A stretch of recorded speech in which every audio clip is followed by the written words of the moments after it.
Dober dan. Midva sva pa slišala, da lahko tukaj poskusiva leteti z letalom. Res je, tukaj imamo simulator letenja Airbus A320, ki je popolna kopija letala. Na takšni napravi lahko trenirajo tako piloti, pri nas pa lahko vsi obiskovalci tudi poskusijo, kako je pilotom leteti letalo. Izberete si lahko katerokoli destinacijo in poletite kamorkoli želite po svetu. Ali zate? Wow, je velika. Ni problema, če je malo večja. Glavno je, da se počutite oziroma da vidite, kako je pravim pilotom. Vsak od vaju še dobi tudi pilotsko kapo. Kaj so pa te črte? 4 črte ima kapitan. Kapitan je ponovno najstarejši. 2 črti ima kopilot. To pomeni ta drugi po rangu v letalu. Obstaja pa 3 črte, starejši kopilot, pa 1 črta, šolanc. A ta kapa je tudi od kapitana? Imamo tiste venčke gor. Kapitani ponovadi imajo venčke. Zdaj ste pa ta prava pilota, gremo v simulator. A ste vidva že prej kdaj letela z letalom? Ja, jaz sem že letel. Jaz pa še nisem. Dejansko zdaj smo kot v ta pravem letalu Airbus A320. In natančno vsi gumbi, vse, kar vidimo, je natančno isto, kot da bi sedeli v ta pravem letalu. Tudi pogled čez okna je isti, kot da bi sedeli v ta pravem letalu. Koliko gumbov je tle? Kako se lahko sploh znajdete? Ogromno se je treba učiti. Dejansko za vsak tak gumb je treba vedeti natančno, kaj ta gumb dela. Katere komande pa so najpomembnejše za vzlet? Tiste palice, ki imamo levo in desno, imenujejo se side stick, da upravljamo letalo gor, dol, levo ali desno. Kaj pa je tale ročka?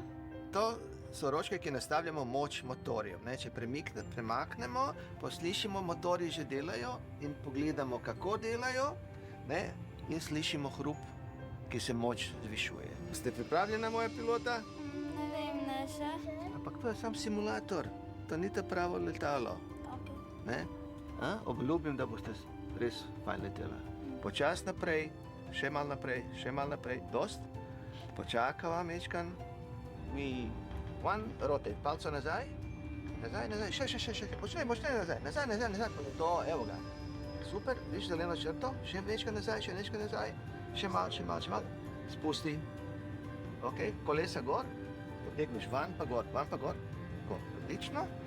Mečka na desno. Vse po redu. To pomeni, da se kolesa dvigujejo gor.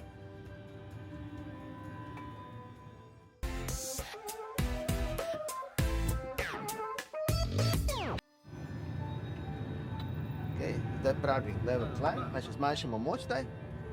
En klik nazaj, 2 klika nazaj. En klik, drug klik, v redu, super. Spet mečka na levo. Boš ti letela proti Triglavu? Ok, bom. Boš, pa letimo. Mečkam palico gor, nastaviš piko na zeleno črto. Dost. Počas, odlično. Daj tisti gumbek, viš, ki piše HDG. Obrni v levo, napiši 270. Tam levo pa je Bohinjsko jezero, tam noter med hribi.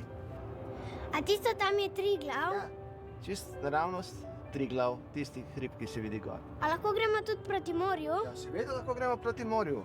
Napišeš gor 240. Kako pa veste te številke? Ja. Številke vem zaradi izkušnje. Drugače, če ne bi vedeli, natančno da imamo karte. Rabimo še 7 minut, da pridemo do morja. A lahko gremo hitreje? Ja, trenutno lahko gremo hitreje. Desno, še, desno 340. Še. Pa slišite motorje? A to gremo zdaj 340 km/h? Ne, zdaj gremo 340 vozlov na uro. To pomeni, da gremo približno 700 km/h. 700 km? To je pa zelo hitro. Lauro, morje! Maša, a si predstavljaš, da letiva 700 km/h? Ne, nisem si mislila, da lahko greva tako hiter. To je pa že megla v dolini, se sploh ne vidim več nič čez okno. Potniška letala letijo po inštrumentih pred nami in pravzaprav ne rabimo preveč zunanjega pogleda. Pred nami je steza, In smo nastavili letalo, da bo pristalo samo. A smo na avtopilotu? Ja, smo na avtopilotu in trenutno delata oba avtopilota. In čez nekaj časa bo letalo začelo odštevati višino in nam bo povedalo višino. 1,000. Kaj je rekel? Rekel je 1000, to pomeni 1000 fitov ali 300 metrov do zemlje. 50, 40, 30, 20, 10, retard. Dvigneš nazaj, dvigneš ta dva gor, dvigneš ta dva gor in povlečeš se skupaj nazaj. Ole, super. Desne noge, bravo, super, odlično. Varno smo pristali, yes.